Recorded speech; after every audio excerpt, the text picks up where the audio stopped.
Good afternoon. As you are entering the seminar, I will start with a brief disclaimer.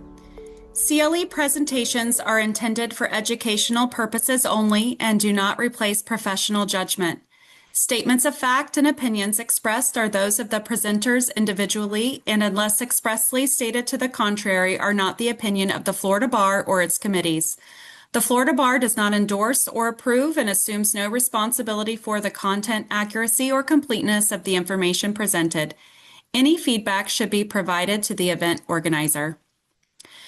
Good afternoon.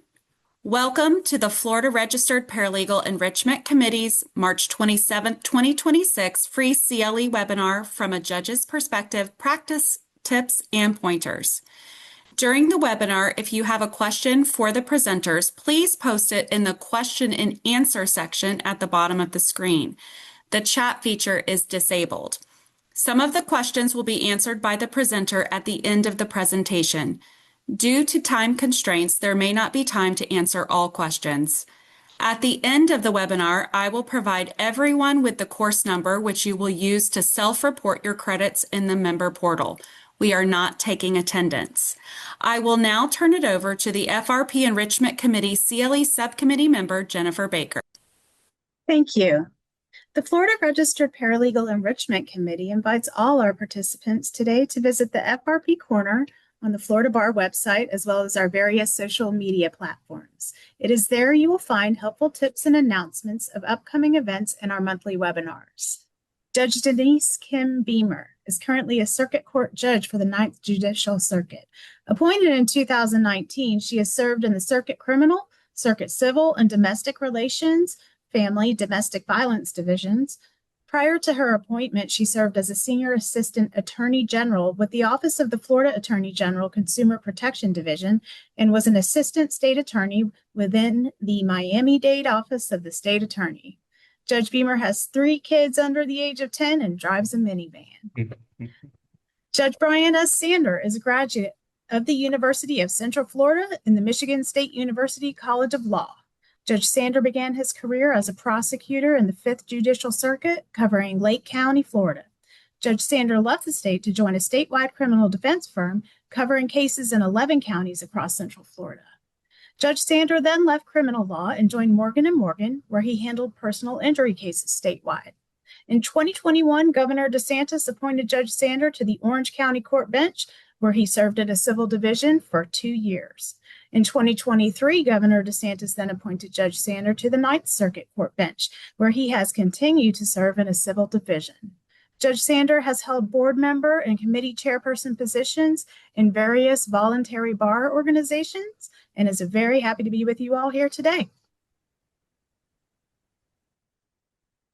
All right. Thank you guys so much for having us. We really appreciate the opportunity to speak with you all today with regard to this topic that I think we hope will be beneficial to all of you with regard to helping your attorneys kind of get the ball over the finish line and do things here. I do have the question and answer function open. So as we talk about slides, if you want to put them in there, I will do my best to monitor them. Do you have anything you want to say before we get started? Yes, and so we like questions. We're happy to take questions. We are just so thankful to be here. We appreciate all of the hard work that you all do. I know that I learned so much from the paralegals and assistants that were in my office as well. And so we are really appreciative of each and every one of you. Absolutely. And to piggyback on that, I stole my paralegal from private practice, and he now is my judicial assistant. So couldn't live without him at all. So we're going to go ahead and get started. Here we go. All right, so at the end of today's CLE presentation, we hope that you're able to take away 3 main topics, and that's that you'll be able to assist your attorneys in both the preparation of trial and the trial itself to give your client the advantage. You'll learn tips and strategies in jury selection for those of you who are able to participate in that. And then lastly, some tips and practices to help your attorneys with witness preparation and the introduction of exhibits and evidence. I thought this meme was perfect for this discussion. I truly believe paralegals are the unsung heroes of the legal profession. I'm also a visual person, and this is how I see in my mind the setup between and the relationship between paralegals and lawyers. So I thought that was pretty indicative.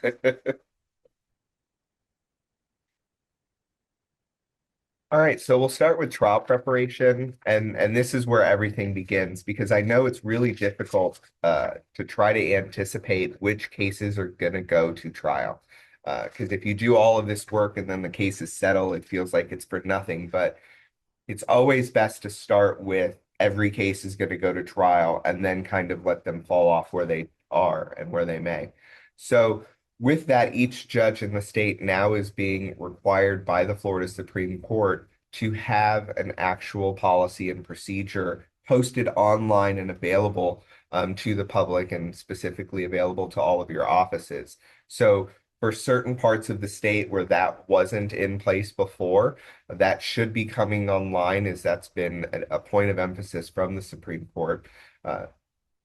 A tricky part for those of you who practice in statewide types of firms are Judge Beamer and I may work down the hall from each other, but have different policies and procedures. So you expand that statewide, and it's going to kind of be all over the place. So a cheat sheet or something like that will really help you understand what each judge's expectations are for trials so that you can start from the beginning and work your way back, knowing what you're going to need to do. So with that, what we've got here is get those printed out. And if you can't find them or if you don't know where to go, email that JA or make sure that your attorney at the pretrial conference asks questions so that the expectations are known as far in advance as possible. Also, look at the administrative orders for each circuit. We'll talk about some of them a little bit later, but it must be hard to practice statewide. And then if you're practicing or your attorney or you are working on files all across the state, you know that every circuit does it differently. And then within every circuit, every judge does it differently. And so there are so many procedures and rules. I don't mind when paralegals or assistants email my judicial assistant. I'd rather have somebody ask and inquire ahead of time rather than get into the hearing and the counsel says, well, I didn't know that was a procedure. I didn't know that was a rule. I knew it was. My judicial assistant knows that it was, and the other side might know that it is the rule as well. So I have no problem. Read first, do as much research as you possibly can. And if you cannot get an answer or there are conflicting rules or procedures, send my judicial assistant an email. Sometimes we've updated my procedures because we did find conflicts. All right, so something that my JA Javier and I, when we were at Morgan and Morgan, did together was just like today. Today's a Friday. So on Friday afternoons, it's one of those times where it's really hard to find some motivation.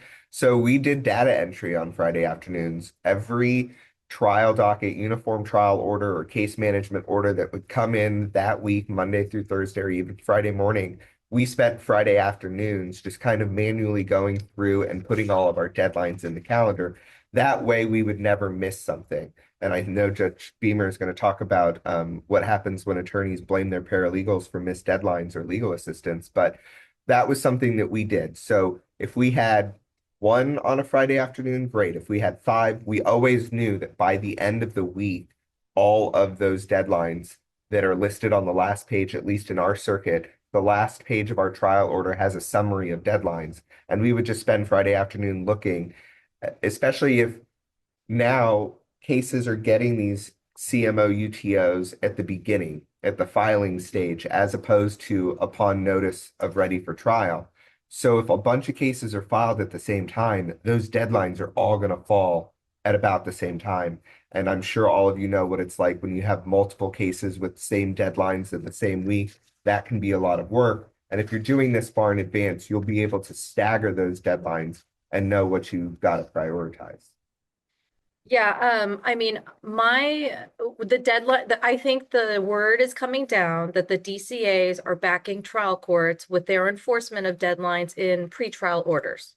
So if there is an order or a deadline requiring disclosure of expert witnesses, exchange of exhibits, or listing, filing motions to compel or motions to enforce whatever it is, or even motions for summary judgment, those deadlines are being enforced. And the message is that the trial courts will be backed with their enforcement of these deadlines. There's a new 6 DCA case out. You see it on the PowerPoint presentation. Take a look at it. And it basically questions, is Binger dead? And for those of you that don't know, Binger was this analysis that the trial courts had to engage in. And it is there prejudice? Is there prejudice to the other side based upon some deadline or disclosure? And then what is the sanction for that? And so, I think it's still undecided officially, kind of through the DCAs and through the trial courts. I think it's a good case for you all to read or bring it to your attorney's attention. I'm sure they may or may not already know about it. But my message to the attorneys was, get ahead of these deadlines. If you get ahead of the deadline and ask for a motion for extension or modification and get an agreement, I'm fine with that. I take the approach of the attorneys, you work it out and you do the best that you can. But if somebody calls you out on it on a deadline, I'm gonna enforce the deadline. Therefore, get ahead of it, file a motion for extension, lay out the good cause, and then I can rule on it, maybe even in chambers or maybe at a short matters hearing, and I can knock that out. Yeah, I agree. Everything is subject to a motion for extension of time. It's always better to ask for permission than forgiveness in these types of situations. Get it filed. If it's in a general civil division like I'm in, we have short matters. You can come see us at short matters as it relates to that. A question that we have in the chat that I'm able to address now is, the question is, my issue as a trial paralegal is the last minute being called to trial and having issues with witness availability. Is there going to be a better system in the future? I think that's a very big problem, but that's a jurisdictional issue, circuit to circuit. So for example, I piggybacked off another judge in our circuit who issues a uniform trial order list. So after my pretrial conference, I have pretrial conference 3 weeks before my jury trial, and I have them on a Thursday. And by Monday, I try to issue a uniform trial order that says, in week 1, this is the order of the cases that are anticipated to go. And week 2, this is the order of the cases that are anticipated to go. Contact the people in front of you because they're going to talk to you and tell you that they're close to settlement, but they're not going to tell me that they're close to settlement because that doesn't help with their negotiations. So that's how I handle it so that people know, hey, I'm going to jump from 12 to 4 on that list and I need to get my witnesses ready. Or, hey, we really are number one, because obviously both of us hear all the time, Judge, we're on 6 different dockets in 6 different counties. Where do I go? So we understand that problem. I don't see a uniform fix to that problem coming down anytime soon. So that we understand that struggle, especially with witnesses who charge a lot of money for their time and then all of a sudden they're not available because they need to go somewhere else or it's a last minute call. So unfortunately, I don't see a better system coming. There's a great question from Michael in the chat. Florida Rules of Civil Procedure 1.200G provides a notice/CMC case management option for inability to meet CMO deadlines. Are you seeing parties filing these or requesting CMCs on missed pretrial deadlines or discovery delays? What's your preference on getting those issues to the attention of the court before something like a motion? All right, so let's put into context. When I was in the civil division, I had about 3,000 cases and things are filed in every case. I have no idea what gets filed in any case. So I have no idea what's going on in a particular case unless some motion draws my attention to that case. The best way to give a heads up to your judge is through a CMC. I don't mind CMCs. I don't mind a quick CMC. Let's talk about witness availability, scheduling issues. I just want to be put on notice. I don't like surprises. So I don't mind a CMC. And at the time I was in civil, I didn't mind CMCs at short matters. Short matters is a great way to get in front of the judge on a quick basis and say, hey, judge, these are some of the issues. This is what we're seeing. I just want to let you know. I don't want you to be surprised. What about you? I completely agree. I'm not going to add anything. I'm 100% on the same page with that. The only thing I will add is a little separate. Now that we are getting case management order, uniform trial orders at the beginning, those deadlines run from a certain date, whether if you're a defense firm, whether your client was served or not. So you might be served after a deadline because the deadlines run from a specific date, or it runs from one defendant being served, but another defendant hasn't been served. So those are really important things. I just moved a case that was supposed to be set for trial this summer. A co-defendant just got added that was listed in the original complaint. They had service issues. So of course it would be unfair to have them go to trial in 4 months where that party just got in. That party missed every discovery deadline. So CMCs are an amazing tool in the toolbox, and I love them at short matters. Just like with my kids, when they bring me a problem, I always ask them, what is your solution? And with attorneys, I'll say, okay, I hear the problem. What is your solution? Don't just put it in the judge's lap to solve everything. What I also liked were cases where the attorneys set forth their own deadlines. So they modified the pretrial order just based on the specific facts of their case, especially if a defendant was added or they weren't served until a later date. I think it would be unfair to keep those deadlines. So I would tell the attorneys, go back to the drawing board, set your own deadlines. If it's an agreed order, I'll enter it. I'm fine with it. But if you don't have something in place like that, and you're just willy-nilly, these attorneys are doing whatever they want, not in accordance with the CMO and pretrial order, then I say they always bear the risk of somebody calling out the other and calling out the deadline and asking for relief. That's the risk of not having an agreed order. Yeah, get it in writing. Yes. You got to get it in writing. Something else with trial preparations are these types of things that people often wait until the last minute to do that can, create problems. Deposition designations are a beast, depending on how long that deposition took place and when you want to designate. Designating early never hurts. I have been in trial with witnesses on the stand looking at deposition designations, trying to field objections while ruling on a written motion because that depo needs to be read the next morning or even that afternoon. And it makes it hard for me to do both and sustain an objection or overrule one while I'm trying to read something because parties wait to the last minute. But both sides needed it. So I couldn't, both sides wanted me to do it. It'd be a lot easier if one side said it was too late, but they both wanted it. So knowing that, and then when I did in this particular case I'm thinking of, when I overruled some objections and testimony came out, it was too late. They couldn't fix it. The witness that would have rebutted that witness, the read of the deposition was gone. They testified 2 days ago. They're not coming back. So the strategy for that one party went out the window because they didn't anticipate my ruling. And I might have been right, I might have been wrong, but it impacted their case because they waited to the last minute. Motions for summary judgment, I think we've beaten them to death that we all know there's a new rule. We can stop saying it's a new rule. It happened pre-COVID. What we need or what I think smarter firms are doing is not waiting for a 60 or 90-minute hearing on one massive dispositive summary judgment. And they're doing death by a thousand holes, right? They're poking things. They're doing MSJs on one or two specific affirmative defenses because they can do it in 15 minutes. They don't need to wait for this big block. They're doing it early in a case. And I think that strategy for the firms that are doing it correctly, both plaintiff and defense can use summary judgment now. I don't think I see enough of it from the plaintiff's bar for some of their issues.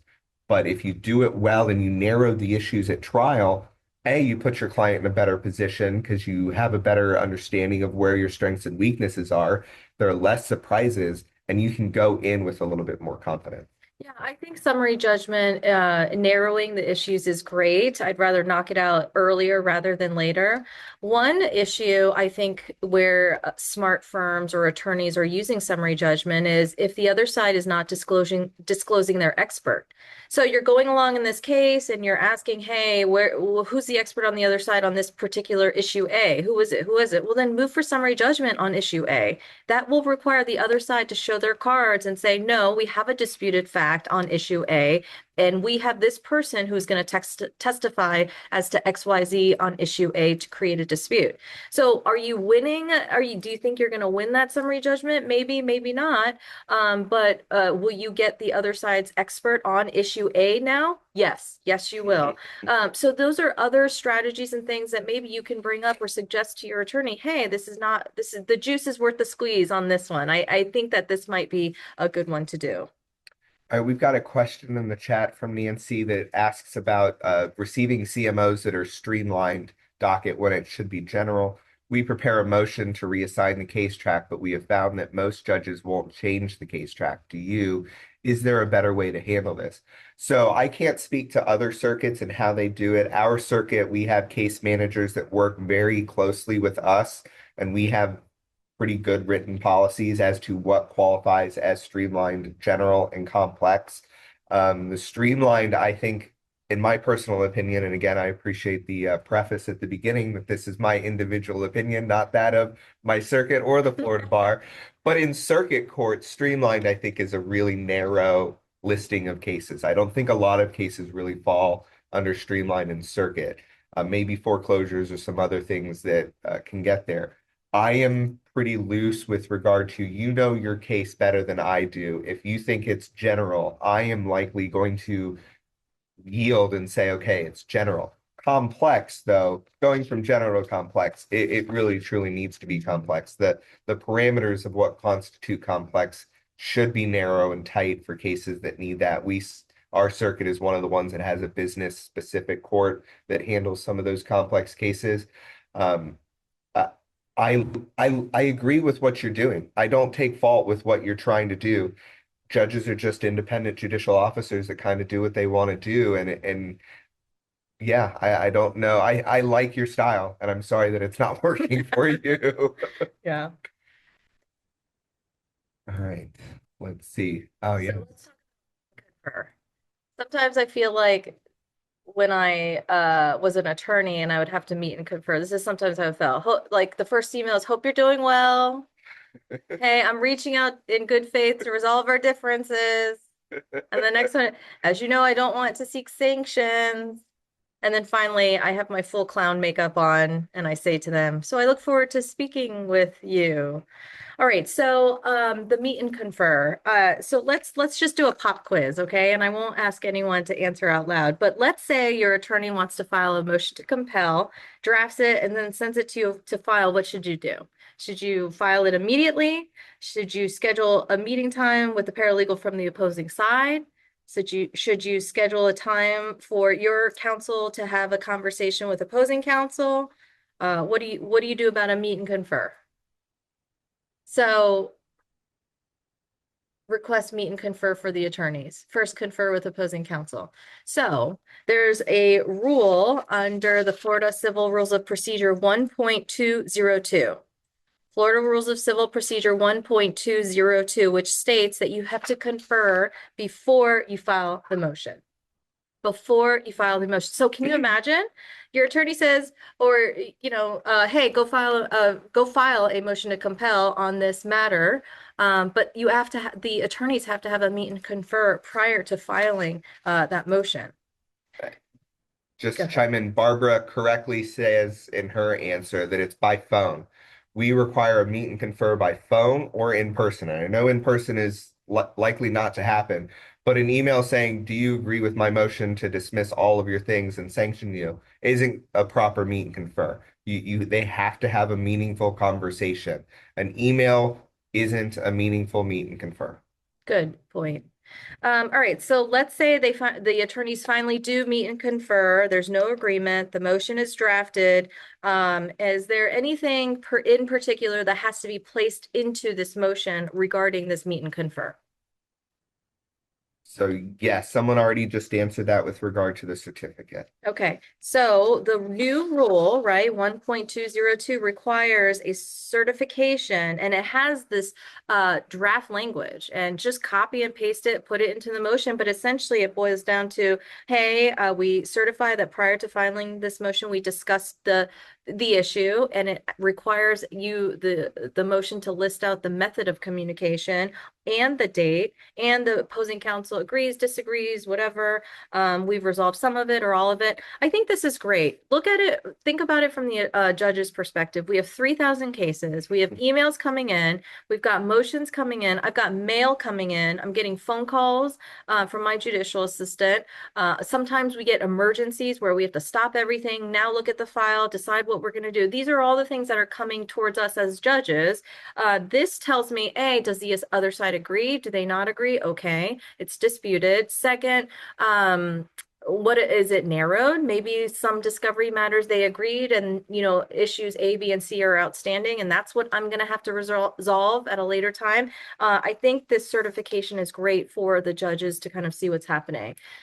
Yeah, I want to talk briefly about what's in the Q&A, which I appreciate. Two people rightfully brought up what happens when the other side just goes ghosts and MIAs, and that's part of what's in the meet and confer, that you attempted to meet and confer on these specific dates, received no response. But again, you got to pick up the phone and call. If you just say I sent emails and they won't respond to my emails, well, for me, that's not a substantive meet and confer. Give them a call, put the dates of the phone calls. Someone also put in here, what happens when they refuse to engage? Well, that's what Judge Beamer previewed earlier with administrative orders. Orange County has a very specific administrative order that allows for unilaterally setting of hearings following opposing counsel's refusal or inability to meet and confer with you. The problem is people just say, oh, I called on Monday morning, Monday afternoon, Tuesday morning, I'm setting the hearing for Wednesday morning. You got to look at the administrative order. Ours has specific language that the hearing has to be set at least 2 weeks out to give them the opportunity, once they receive the notice of hearing, to contact you about that. And then Jason asked, is this all motions or just non-dispositive motions? If you look at the rule, there is a specific list of exceptions where you don't have to meet and confer prior to filing motions to dismiss, summary judgment type motions. There is a specific listing of motions that are excluded from the meet and confer, but you got to put that in the conferral certificate that this particular one is excluded by rule. Another question is, if there is no conferral and the opposing counsel refuses to engage, document and attach with the motion.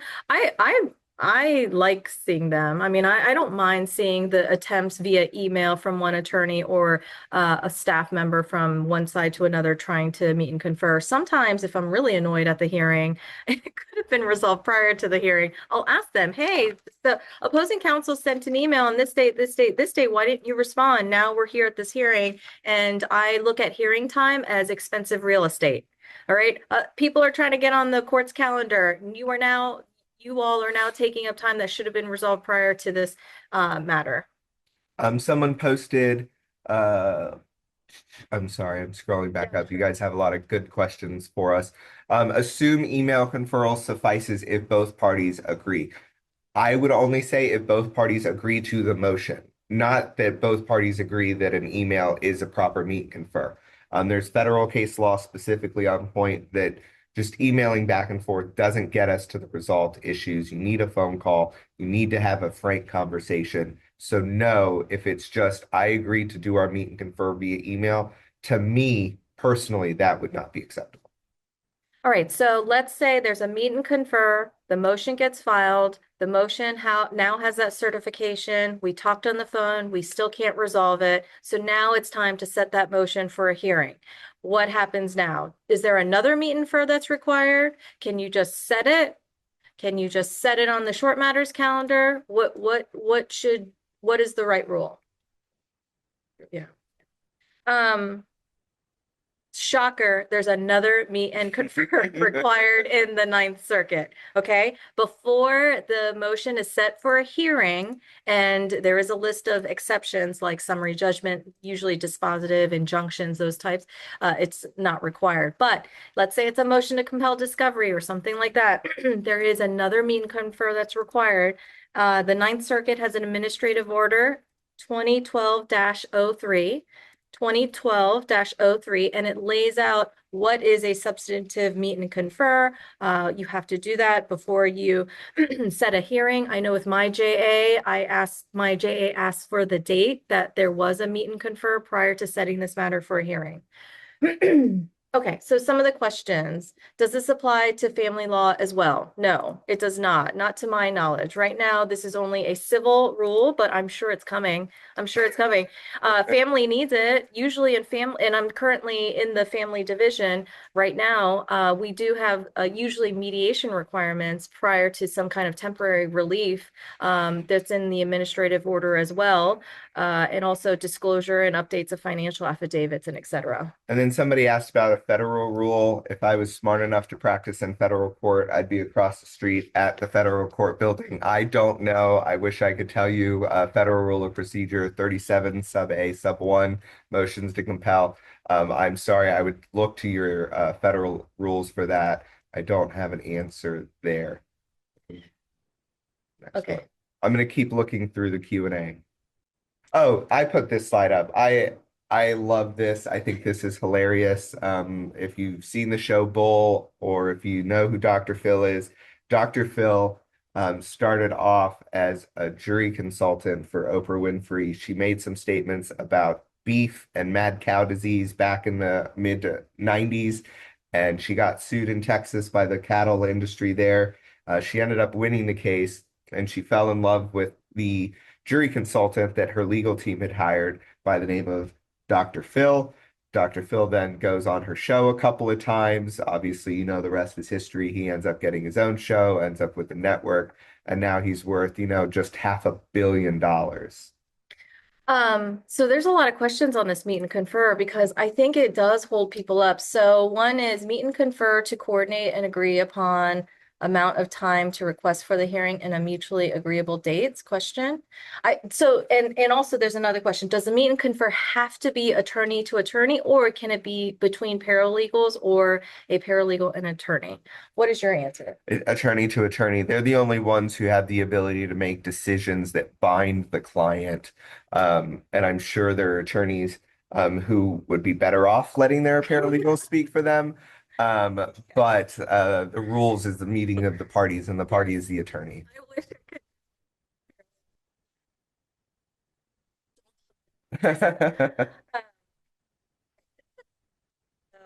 What can I do about a biased judge? A biased judge? Okay, what can I do about a biased judge who denies motions to strike even though opposing counsel fails to file timely responses, weeks late, to the motions for summary judgment in violation of the rule? Yeah, that's a big deal. The summary judgment rule has very strict requirements on responses and deadlines. You know, if you have a biased judge, you can always go down the route of the recusal or disqualification, but that now I think delays your case a little bit. Then it gets transferred somewhere else. I think you just have to preserve it for appellate issues, make it a huge point and make it a big objection. But there's really, unfortunately, nothing that you can do. Yeah, I completely agree with the preserving for appeals. Because if something was filed late and that's the first time it is introduced into the case, and then the judge relies on it for their opinion, you have your grounds for appeal there. I don't see any other real avenue that you have. Someone did answer that all federal districts have their local rules requiring meet and confer, so thank you for the knowledgeable paralegal who threw that in. Does local rules require certification regardless of agreement? The rule says there has to be a certificate of conferral, meaning even if it is one of the excluded motions, the certificate of conferral says it's one of the excluded motions. So yes, it requires it for every single motion that's being filed now pursuant to that rule. So as we move on to jury selection, what we wanted to start off with is taking a brief poll, and now knowing how this works, don't actually put it in the Q&A because then we won't see the questions, but figuring out jury selection and actual trial purposes and what your role or participation would be at trial. So do you want the general question Judge Beamer was going to poll to you all is, first, are you comfortable enough with your attorney to know what your position is in jury selection? We both sat in civil, and there are certain firms or certain attorneys who cannot walk into a courtroom without a paralegal, and then some whose either caseload or for whatever reason never have a paralegal in court. So that's the first thing, is determining, am I going to trial with my attorney? Am I participating in jury selection? Do you want to say anything? Yeah, I mean, I think jury selection, the more the merrier, right? I mean, jury selection is complex. There's a lot of things happening. There's a lot to pick up on. If the jurors have nonverbal communication, nonverbal responses, meaning they're shaking their head or up and down or side to side, or they sigh, or they're doing things that are not on the record, somebody's got to put that on the record. Usually I see it, but the attorneys are so busy, they're asking questions, they're listening to the answer, they're fielding objections, they're thinking about their witness and availability, et cetera. There's a lot going on, I think, for the attorney at that time. But having someone there that will whisper to them, oh, well, so-and-so was shaking their head back and forth in disgust, that A, needs to be put on the record if it's advantageous to your client or to the client. And B, it's got to be put on the record. Otherwise, it's as if it never even happened. Yeah. So talking about jury selection and having that extra set of eyes and hands, here in the ninth, when we are calling up our jury, let's say it's Monday morning of jury selection, my trial clerk counts the amount of people in the room that she thinks are going to need a seating chart and a bio of our jurors.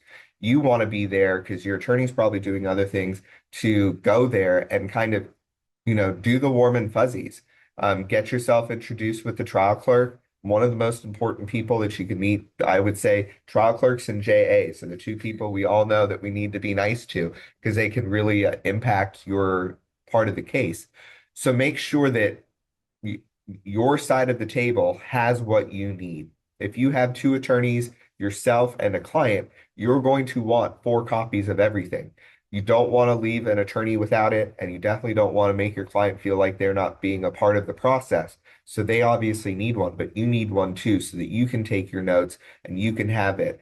Because if you don't ask for it, you're not going to get it. And in our circuit, once jury services is done, they're done. They're not coming back and printing me another copy. They're moving on to another courtroom, another case, or something else. So it's really important that you do that. Some of the tips that I put in here that I do personally still as a judge is I color coordinate my jury selection. If you've never gotten a seating chart, it's literally a bunch of boxes and grids with their name and their juror number.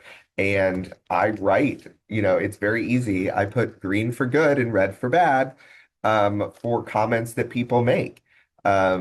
I did a trial with a very large personal injury firm versus a Fortune 1 company last month, and I called it the trial of the airing of grievances. The jurors were very adamant that they disliked this firm, and then they were also equally adamant that they disliked the corporation that the firm was suing. And so it was really important that all of our hands were on deck writing these statements, and you don't have a lot of space. So color coordinating or codes, symbols, things like that that you can reflect back to, that you and your attorney can be on the same page with, is really helpful. I have seen index cards, old school 4x6, 3x5, depending on your vision and your attorney's vision. Write the notes. Hey, you need to follow up with juror 26. They said something and you were going to follow up, but something happened and you forgot. This is a great place to put the juror 30 keeps nodding their head in agreement with the other side. You need to figure out, are they with us? Are they against us? The sigh, juror 12 is sleeping. Pass these notes and have that kind of communication so that you can set it up. Because what I have found is the jurors who stay quiet end up on the jury and no one knows what they're thinking, what their thought process is, are they biased or not, because they think that by being silent means they're going to get out of there, and it's usually the opposite. I know that it can be expensive, but I love real-time court reporting. If you know real-time court reporting, you get an iPad and it transcribes all of the jury selection as it's going on live. I know that it's not always available, but when it is, I get the iPad, everybody else kind of gets a copy of the iPad, and I think it's great. Good attorneys will do timestamps. So if one juror says, well, I hate all all plaintiffs firms with billboards. Okay, well, they'll timestamp it and they'll bring it to my attention, and that's something that we can follow up on. From a judge's perspective, I don't care who is on the jury. I just want to get a jury. Okay, I know the attorneys are caught up in, I got to get this person, I got to get that person. Oh no, what is this person thinking? I get it. I did jury selection. I completely understand. But also, from my perspective, I just want to get a jury. And I want to follow the rules, and I want to be fair, and I want to do it the right way. And I always think about time. My biggest thing is time, because the attorneys say, oh, Judge, we can knock out jury selection in 4 hours. Well, guess what? It's now hour 6, and we're nowhere close to the end of jury selection. And I'm looking at the time, and I'm trying to keep on schedule and a deadline. Attorneys always underestimate their time. I've been shocked a couple of times, which is a nice surprise, but typically, for the most part, attorneys underestimate their time. And so really what I'm looking at is I'm looking at the clock, and I'm looking at, can I get a jury based on what I have so far? Yes. All right, so we've got 2 people who talk about using jury consultants. That's excellent. If you can swing it financially for your client, that's great. Someone has brought up the idea of using a larger 3-ring binder and tabbing each page for your jurors, and that way you have a full page to write and you're not limited to just the seating chart. I think that's great. It just depends on how many jurors you have. For a civil trial, we bring in between 30 and 40 jurors, so that's a lot of writing, but if it works, more power to you. That would be great. Someone also provides a pro tip here to pay attention to what jurors bring in the courtroom. Magazine, books, etc. are all clues to their biases. I've had attorneys ask questions like, where do you get your news? i.e., are you a Fox or a CNN or an MSNBC type person, not knowing where that cue is going. I always tell people to bring murder mystery books to jury selection, because that makes people think that they're going to be an interesting juror. Jury selection is probably one of the most fun things to do as a paralegal. I think that's a great attitude to have. I think it's a lot of fun to participate in. So if you haven't done one and you feel comfortable with your attorney, ask to be a participant in one, and then you can show the value that you bring to the table. Yes, I mean, I like seeing paralegals during jury selection. I think that the paralegals just help the process along, give great notes, pick up on stuff that, and sometimes I make eye contact during jury selection with the paralegal, because sometimes we're on the same page and an answer happens, and then, yeah. All right. So one thing that you can be doing while your attorney is doing asking questions is get a little creepy. I mean, the internet is just booming with information about all of us nowadays. So whether it's social media, Facebook, Instagram, LinkedIn, if you've got an insurance case, did this person get into an auto accident and either loves their attorney or hates the other insurance company? They won't tell you about it, but you'll find it. I had a juror that we unfortunately had to do a pseudo. I didn't go all the way with contempt, but she was on Instagram Live during the lunch break complaining about jury selection and the parties, and then came back and was like, no, I can be fair and impartial, because nobody wants to admit that they're not. So you can find a lot of information, like you can find Brian Sandor in Pittsburgh, Pennsylvania. It's obviously not me. But he is very active on social media, and people get me confused with him because they'll search my name for my policies and procedures and see this guy who has very strong opinions that I don't have on certain subjects. And I found all of this information about him in under 2 minutes. And you can do the same thing for your jurors during breaks or other things, because people can't stay off the internet. They love it too much. Yeah. I sometimes, the judges do a little introduction before jury selection. I sometimes have to get reminded by the lawyers to tell the jurors that they can't have any contact with the attorneys during the trial. So I'll say to the jurors, hey, we'll break for lunch. Can't have any contact with any of the lawyers or the parties. If they see you in the hallway and the attorney looks at you, looks down and walks away, don't be insulted. They're not trying to be mean or rude. It's just because of a prior court order. Sometimes I forget to say that, and it's good for the attorneys to remind me and say, Judge, can you please remind them? Because in Orlando, in the Ninth Circuit, it's small. So when everybody gets out for lunch, people are going to the same places, and jurors and the attorneys, mingle or run into each other. So it's a good reminder to tell the court to please, can you give that instruction? So Mildred asked here, when dealing with a juror who lied about home ownership and refused that she made some multiple claims, are you able to single them out and ask one particular juror specific question? Absolutely. The best way to do it is outside the presence of the rest of the jury, so they know that it's serious, but they also are not embarrassed in talking about this. So, for example, Mildred, if this would have happened in one of my trials and you or your attorney brought it to my attention, I'd be like, great, we're going to go to a restroom break. Juror 24, we're going to keep you behind. We've got a few additional questions that we want to ask.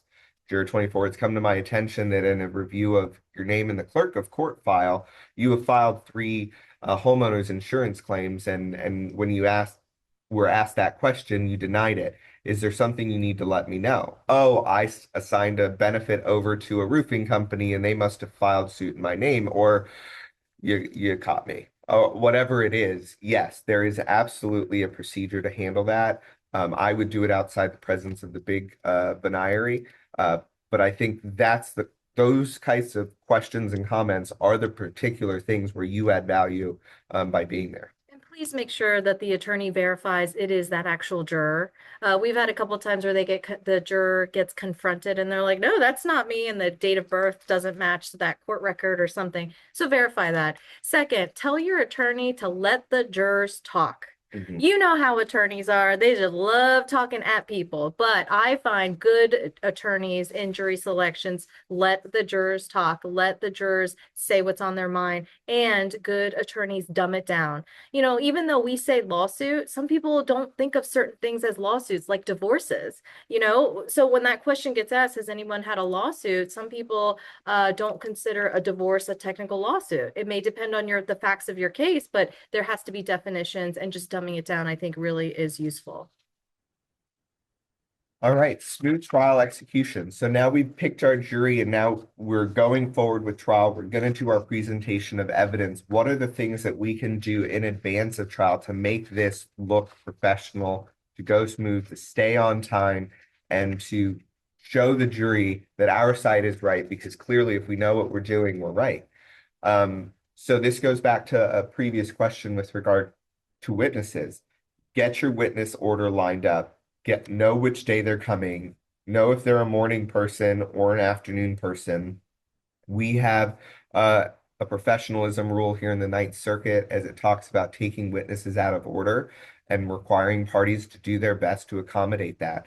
Sometimes people don't like it because I don't want a defense doctor to testify during the plaintiff's case in chief because it throws off things. But if that's what needs to be done, it's what needs to be done. So figure that out. Virtual witnesses here in the Ninth, we use Cisco WebEx. Do a test run, and we'll talk about IT and AV support. But knowing all of this so that we can tell the jury, hey, Tuesday, we're staying late. We've got a doctor that's going to testify. They can only be here on Tuesday. Now that expectation is out there, the jury's not upset with our client. Because what happens is at 4:30, we're like, oh, by the way, we're going to go to 6 tonight. And that's the first time they're told. The party who's keeping them there is going to feel the brunt of that. But if we can tell them, hey, look, this is a day we're going to stay late. We've got a witness. Those types of things really help as it relates to that. Yeah, on that note, I ask the jurors, are you available to stay until 6 o'clock? I don't want a working parent on the jury that their after school care ends at 5:30, and we're now going to be stuck in trial until 6. These scheduling things I want to clear. And I typically start the day with, okay, well, the end of the day of trial, I'll say, what is the plan for tomorrow? Who are we calling tomorrow? Sometimes it's the first time the attorneys have even talked to each other about who's going to be called tomorrow or what the plan is or what the schedule is. I like to know all of these things ahead of time. And I think when I think out loud or when I ask those questions, it causes the attorneys to ask themselves the same question. Yeah, we require our attorneys to tell each other who they're calling the next day. Who are your anticipated witnesses so that they can prep the night before. But like she said, letting our jurors are, taking time out of their schedule and their lives to be there. So the surprises on them don't go over very well. As it relates to exhibits, and this is a really critical part, pre-tagging and pre-marking your exhibits properly, not just doing it, because we have here in the Ninth, we're across the street from the federal courthouse, and they have different rules than we do. And oftentimes I'll see federal type paperwork and markings happen, or I'll see homemade printed tags, or ones from other circuits that they just white out the circuit number in the top right-hand corner. Each circuit may have their own particular type of marking. We specifically do. Our clerk of court has a very specific yellow tag that they want in the bottom left-hand corner stapled to the first page of whatever the exhibit is. If that is not done, they will not accept it. And when you're doing that in front of the jury and then you say, okay, hold on, I need to borrow your staple remover. I need to borrow this. I need to write this. It crushes and kills the momentum of the trial. So find out through your clerk of court, because that's where this one comes from. It's not me specifically. On my website, I have the instructions on how to get it. Our clerk gives them away for free and will even mail them to you in advance of trial. We use letters for exhibits. We use numbers once they come into evidence. But having that down pat before you come in just makes things so much smoother. And get the other side to agree, because from my perspective, I don't really care, honestly, what the exhibit is. If it's agreed to, it's agreed to, and the jury's going to go see it. I don't have a problem with that. So sometimes I'll have counsel say, Judge, I'm going to move in A through Z as exhibits 1 through whatever. Other opposing counsel and I all agree, and then they take the stack of exhibits and they just put it on the clerk's desk and we're done. I mean, I don't mind that. It's efficient. It gets it out of the way. The parties agree. They know what's in the exhibits. We're good. We don't even have to talk about it after that. After that, we don't have to go one by one. We can just, if there's an agreement, it all goes in. Right. And then the last bullet point, demonstrative aids versus evidence. I can't tell you, and I'm sure Judge Beamer will tell you the same, how many times the first question from the jury after the verdict or after the closing argument's done is, hey, can we see that blow up again? Or why didn't that massive chart that explained everything come back? Because they don't realize that's a demonstrative. So making sure your attorneys know, hey, I'm going to explain to you what's on this chart. This won't go back with you. So please take your notes or pay attention to what I'm saying. That triggers something with them, because so many times a summary of bills or a doctor's report or a blow up of an MRI, that's what they want and they can't have it. It's too bad they can't take pictures of it on their cell phone like we would do in normal life. Yeah, in real life, yeah. Okay. This is how sometimes I feel in trial when we start talking about exhibits. I'll say, counsel, what's going on with exhibit, so and so. And then sometimes it feels like the attorney's under the table saying, hold on, I need to text my paralegal. We've covered a lot of this. Get stipulations prior to trial. Meeting of the attorneys is critical in the pretrial orders. Get a waiver of the records custodian. Sometimes that's the hang up. If there's an agreement on that, I'm good. Keep track of the exhibits and evidence, and the clerk has all the original copies. Some clerks are so paranoid about losing exhibits, and quite frankly, so am I. So make sure the attorney doesn't start shuffling them when they get to their desk into the other paperwork. Just to go back a moment for AV technical support for trial. The Ninth Circuit actually has a form on our Ninth Circuit website where you can receive assistance, and attorneys and staff can come to the courtroom on a separate day and learn all the ways the technology works in our courtroom. We have access to WebEx, the laptops can hook up via Bluetooth on the projector in our courtrooms. We have the, what is that machine that zooms in? Elmo. The Elmo machines that zooms in on certain exhibits. All of those things, you can actually schedule an appointment to come in and learn how all of that works on a day that's not in trial. And I think they just require 48 hours of notice, and they'll do that. I have a question here that asks about the Second Circuit specifically. Looking for exhibit tags a few times and being unsuccessful. I would contact the clerk of court there, or maybe someone at another firm that you know does trial work, whether if you're on the plaintiff side, another plaintiff's firm, if you're on the defense side, another defense firm that might be able to help you out. But generally, since it's a custodian of evidence, that is outside of the cert of the judges, and that goes to the clerk of court. So it's a different justice partner, as we call them, and I would contact the clerk of court directly. Somebody said I tried scheduling that AV appointment and got no response. Send me an email and I'll make sure that you get an appointment. Yeah, absolutely. Check out the actual courtroom in advance. Here in the 9th, I'm in 10 Alpha, 10A all the time. So I have my 2 weeks, and then Judge Weiss has the second 2 weeks of every month, and we rotate. So if you know you're going to trial in front of me, you know you're going in 10A, pick a day, come check out the courtroom in advance. I think that's also a great tip. So we have about 7 minutes left. We'll cover some of this, but while we're talking, if you want to ask questions, feel free to put them into the chat and we can answer them as we go along. Yeah, I call myself a dugout dad. My daughter plays softball and all of her coaches are female, and I think that's great. So I try to stay out of it, even though I coach my son's baseball team, but I hang out in the dugout to make sure they're fed, they're hydrated, and they have their sunscreen. So that's kind of another ball that you've got to juggle in the air to make sure that you've got everything you need, both for yourself, your attorneys, and then your client. Don't forget about your client, because this is a very uncomfortable and unusual place that they're sitting in usually. So if case of water, you bring in at the depending on how many days your trial is. Most of my trials are a week long. I'll see that Costco case of water come in at the beginning, a couple of boxes of granola bars, highlighters, notepads, everything that you could possibly need in kind of your trial readiness kit. I put this out there now. I don't need permission. You don't need my permission to bring waters and snacks into the courtroom and tuck them off to the side. I would just double check with whatever jurisdiction and judge you have, because often the deputies will get involved or whatnot.